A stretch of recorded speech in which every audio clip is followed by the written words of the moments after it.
Is the UK breaking with America? The truth behind the Carney invitation. Let us deal this subject in three parts and try to understand what is the factual situation. There's a dramatic narrative circulating right now. The United Kingdom has invited Canadian Prime Minister Mark Carney to address Parliament, and this supposedly signals a historic break with the United States. But let's slow down.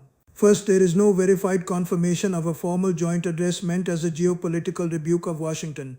No official parliamentary announcement frames it as a strategic pivot away from the US. So is the special relationship collapsing? Not exactly. However, something important is happening. Under Prime Minister Keir Starmer, the UK is clearly recalibrating its foreign policy. London is pushing for stronger European defence cooperation. It is accelerating defence spending. It is encouraging NATO allies to share more of the burden instead of relying heavily on American military power. This is not abandonment, it is repositioning.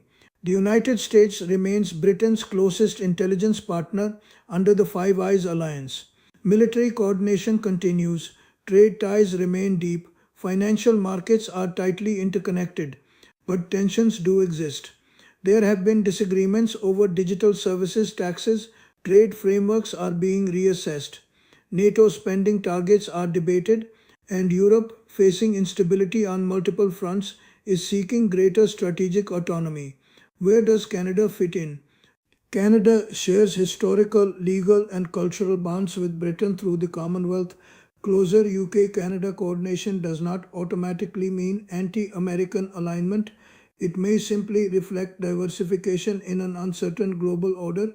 Now, the larger question, is this symbolic or structural?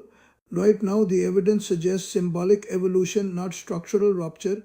The UK is not leaving the Western alliance system, it is trying to rebalance it, and that matters because in a world of shifting power, rising China, unstable regions, contested trade routes, Western unity remains central to global stability.